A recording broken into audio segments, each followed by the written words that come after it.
Hi everyone. I would like to show you today how to acquire images of a sample with a lot of autofluorescence or with samples that have overlapping fluorescence markers. The mode that we prefer when we have trouble like this is the Lambda mode. So the first thing that you need to have is a microscope with a GASP detector. A GASP detector is a sample or a detector that is divided into many different channels. We have 32 channels on our GASP detector. As you can see here, there's the full range. Each channel is designated a specific color. It correlates with that color of the wavelength that is included. If we look here on the left-hand side, this is the full range of the GASP detectors from 410 nanometers to 695 nanometers of the fluorescence spectrum. Each channel or bin has a width of about 8.9 nanometers, which gives us a total for 32 channels of this full range. It is important that you choose Lambda mode. If you go to channel, you will use the normal confocal channels where this range is basically just giving you one color. It doesn't give you different colors, where in Lambda mode you will get the full range of colors that you see here at the bottom. So basically we also still need the excitation. You choose the excitation values that would make most sense. In this sample we have FITC and we have rhodamine B. FITC excited by 488 and rhodamine B by 561.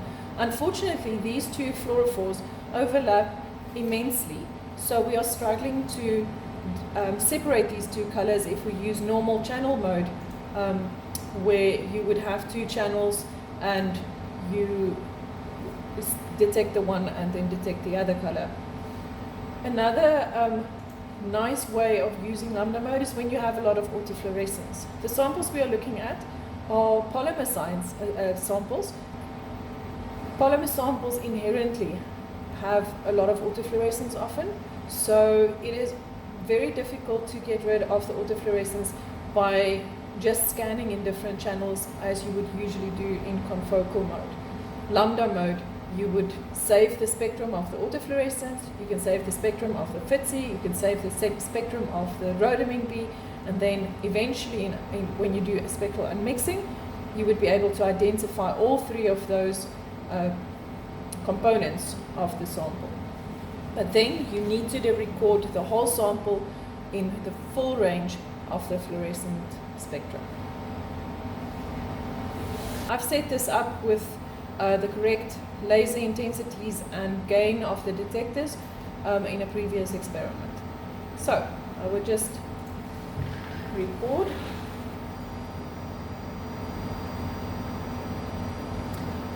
I prefer showing the sample with the Lambda mode.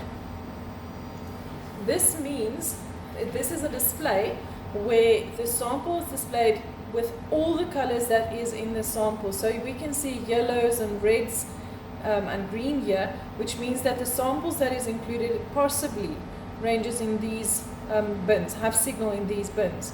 There is possibly no blue or cyan, which makes sense because we are not exciting with anything lower than 488 nanometer lasers. So another way of displaying is in the gallery mode.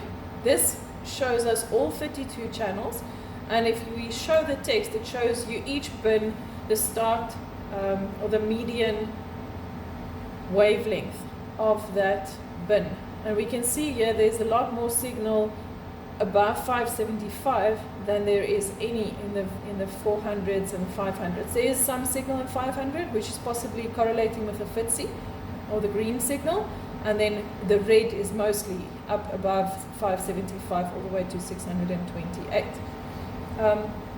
The idea with lambda scanning is to detect all of the signal that a fluorophore produces in the full range of the fluorescence. Hence the reason why we are looking at all these channels and not just one channel giving it a pseudo color of red. So I will just record this. So if I then start the experiment, I've set up a tile scan to get all the full sample in view. And now as we are scanning, we can see the color in the various different channels appearing. And in Lambda Scan, it shows us all of those colors overlaid.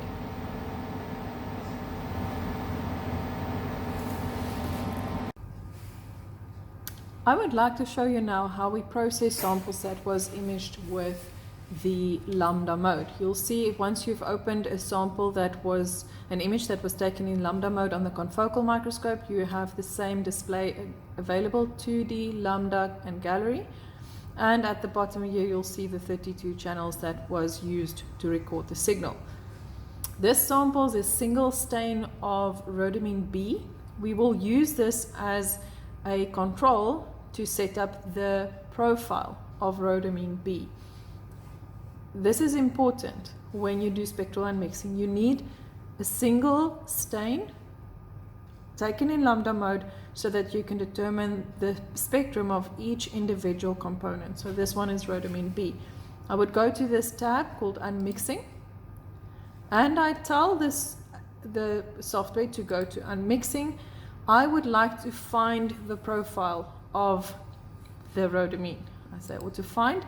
It asks you how many components are you aware of in the sample, and since it's a single stain, this would be only one. There we can see the full spectrum of rhodamine B. There's a very good reason why there's a gap here. We are using beam splitters to prevent the laser reflection to also be detected, and we have a laser on at 561 nanometers, so our beam splitter is blocking any light around the value of 561 so that we are not recording the laser intensity. This is not a problem because we are imaging every image with the same settings. So now we need to save the spectrum in the database so that we can use it again. We go to Save Spectra to Database, and I would have saved it, say, in a test folder, or just say this is rhodamine B.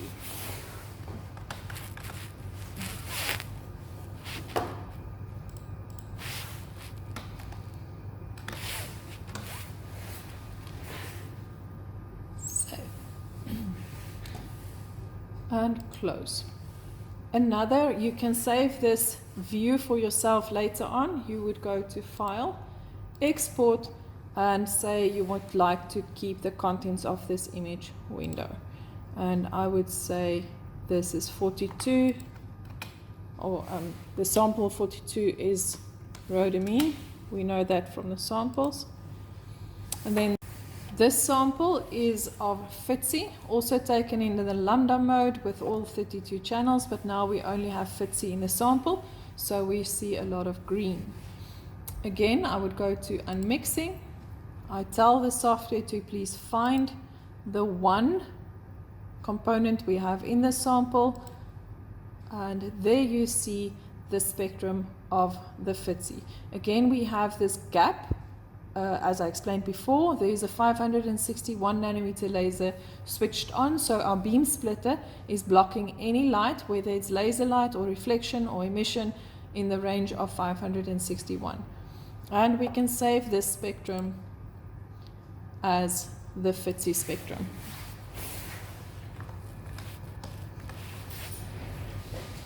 And save.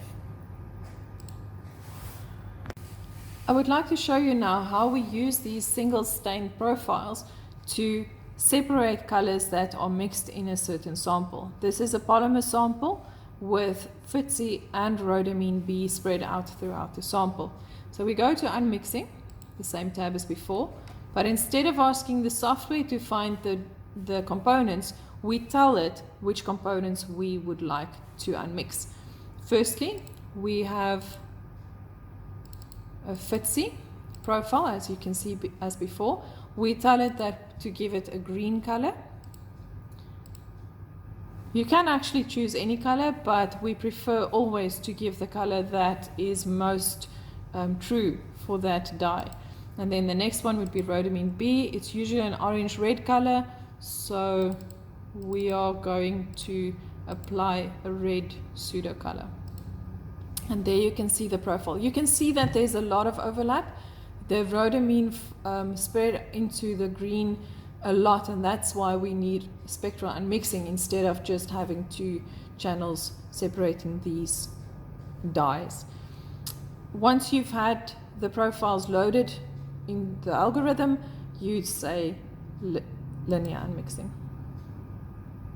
The resulting file is a new file, and now you do not have the 32 channels anymore. You have the channels you've identified before. FITSI, all the signal that fits the profile of the FITSI that we've saved, all the signal that fits the rhodamine profile that we've saved, and lastly, anything that does not fit any of these profiles is in an extra channel called the residuals. In this sample, since it's a polymer with possibly a lot of autofluorescence, we assume that the residuals is the autofluorescent polymer parts.